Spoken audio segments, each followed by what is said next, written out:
Buenas noches, queridos amigos y amigas. Hoy es un día para la reflexión. Murió una persona que seguramente tenía los mejores médicos de Colombia, las mejores medicinas, la mejor UCI, etcétera. Pues imagínense de ahí para abajo quién está exento del COVID. Nadie.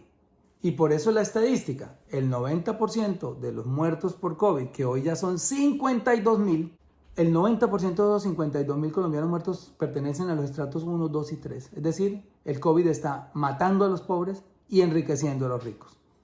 De ese tamaño es nuestro nefasto sistema económico. Un sistema económico que ha hecho que los bancos y las grandes empresas se robustezcan, se llenen más de dinero del que tienen y los pobres se empobrezcan más y se mueran más. Hoy la pobreza ha crecido 17% en este gobierno. Y los ricos ganaron el año pasado 21 billones de pesos, los bancos, el sector financiero, 21 billones. Y los pobres, más desempleo.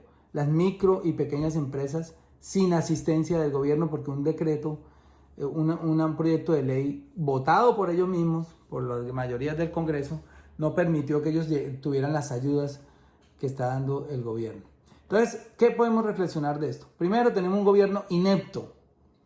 ¿Por qué? Porque han muerto en Colombia 52.000 personas. Esto no es un dato menor. Somos uno de los países con más muertos en el mundo y con más infectados. Hoy el mundo llegó a 102 millones de infectados. 100.792.000 infectados. Y llegó a 2.164.000 muertos. Y Colombia tiene 2.041.000 infectados y 52.128 muertos. ¿Se habían podido evitar esas muertes? Yo creo que sí. ¿Por qué China tiene 3 muertos por millón de habitantes? China, que fue donde nació el virus. Ojo, en China nació el virus, fue el primer país azotado por el virus, no tenían experiencia que tenemos ya nosotros hoy de todo lo que han hecho en los otros países. ¿Por qué? Porque China tiene 1.439 millones de habitantes y tiene 4.600 muertos. Eso le da una tasa de 3 muertos por millón de habitantes. Colombia, la tasa de muertos en Colombia es de 1.018 personas por millón de habitantes. Entonces, miren la diferencia. China, 3 muertos por millón de habitantes. Colombia, 1.018 muertos por millón de habitantes. Pero si queremos hacer una comparación con un país que tenga nuestra misma población, pues vayamos a Corea del Sur. Corea del Sur tiene 51 millones de habitantes, exactamente los mismos habitantes que tiene Colombia hoy. Y allá han muerto 1.371 personas. ¿Por qué Corea, con la misma población y estando más cerca del epicentro de la pandemia, tiene 1.371 muertos y Colombia tiene 52.000 con la misma población? Porque aquí estamos en manos de un inepto que se llama Iván Duque, un inepto completo. Hizo todo al revés, cerró el aeropuerto tarde, sabiendo que ya el mundo estaba cerrando los aeropuertos con antelación, que estaba viniendo gente de vacaciones de Europa, que fue el epicentro de la pandemia después de China. No cerraba el aeropuerto y dejó que entrara el virus a Colombia y permitió que se expandiera. Eso es el primer error. Segundo error, no mandó a encerrar la gente. Digamos que la medida era buena, encerrar a la gente para que el virus no se expandiera, para poderle hacerle un cerco epidemiológico, pero no le dio una renta básica para vivir. Entonces la gente, cuando ya llevaba un mes encerrada, pues se lanzó a las calles a rebuscarse la plata para vivir, porque la gente aquí, casi el 60% de la gente vive en Colombia del rebusque, es informal, y tuvieron que salir. Y nosotros desde el Congreso suplicando una renta básica. Por favor, una renta básica. Que no hay plata. 1.000 billones de pesos le inyectaron al sector financiero para que se enriqueciera más. Y como consecuencia de eso, ¿qué hay? 4 millones de desempleados más, una banca y un sector financiero enriquecidos con el COVID, con todos los dineros que giró el Banco de la República, al 1,75 de intereses, ojo. El Banco de la República bajó los intereses para que los bancos a su vez bajaran los intereses a las empresas que le estaban prestando, y mentiras, no los bajaron. En enero de 2020 las tasas del Banco de la República valían 4.25 pesos, 4.25%, el interés de la plata que colocaba el Banco de la República a los bancos. Y la tasa de crédito de consumo era de 15.35, es decir, tenían una diferencia de 11,10, ese era el margen, lo que llaman el margen interbancario. La ganancia del banco era del 11,10% en enero, sin COVID. En febrero era del 10% y en abril, con COVID, bajó la tasa del Banco de la República a 3,75, el Banco de la República queriendo dar crédito barato para que las industrias, para que los bancos le prestaran a las empresas que estaban quebrando, y resulta que ellos lo subieron al 18,17, las tasas de crédito de consumo. Y la diferencia se convirtió en 14,42, es decir, más plata para los bancos en vez de estarnos prestando más barata porque el Banco de la República estaba bajando las tasas de interés. Pues después las bajaron al 2,25 en agosto 20 y ellos la mantuvieron en 15,45 y la tasa de intermediación quedó en 13%. Es decir, nunca bajó. Teníamos tasa de intermediación más barata antes del COVID y con toda la plata que le inyectó el Banco de la República a los bancos para que ellos prestaran, para que irrigaran al comercio y a las empresas que se estaban quebrando, pues se enriquecieron más los bancos. En septiembre bajó a 1,75, ese es el interés que cobra hoy el Banco de la República a los bancos por entregarles ese dinero. Y ellos lo están colocando a 14,75, a 14,74 o a 14 puntos. Se están ganando una intermediación de entre 12 y 13 puntos. O sea, los bancos son unos agiotistas. ¿Y para qué sirvió el COVID? Para enriquecer más a los ricos, a estos dueños de estos grupos, y para empobrecer tremendamente a los pobres. Hoy hay 17% más de pobreza en Colombia en este gobierno.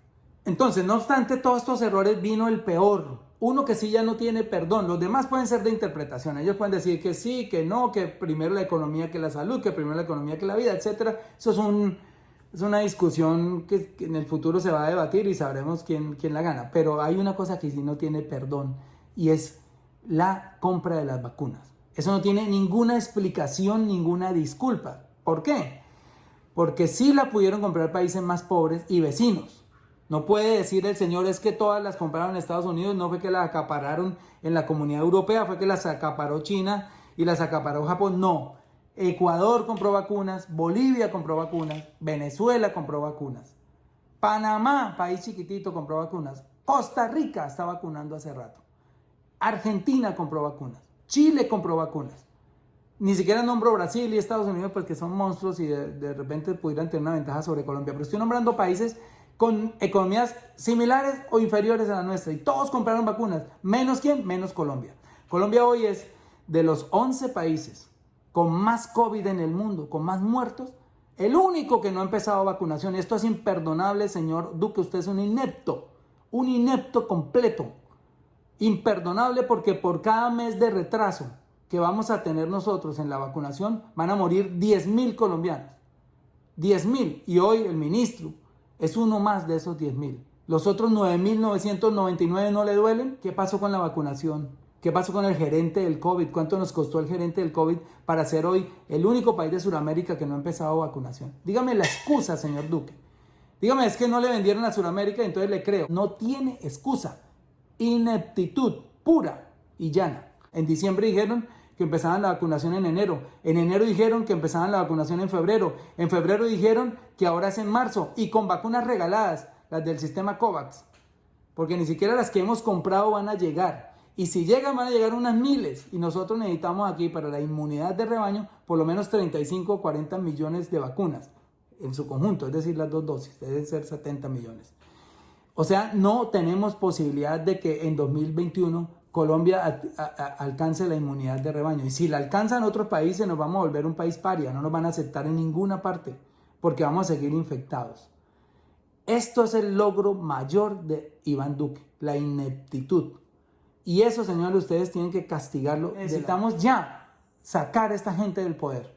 Esta gente que se lucró del poder, que se lucra de la impunidad que les da el poder y los contratos que les da el poder. Hoy por todo el mundo, los hijos de los congresistas enmermelados, los que colaboran con el gobierno, los hijos de los funcionarios del gobierno, los hijos de todo el uribismo y las esposas y todo andan repartidos por todas las embajadas del mundo. Aquí en Colombia todos tienen puestos, todos tienen contratos, dándose la gran vida y mandándolos a encerrar a ustedes sin una renta básica, que es un clamor de todos los congresistas alternativos y del Partido Liberal.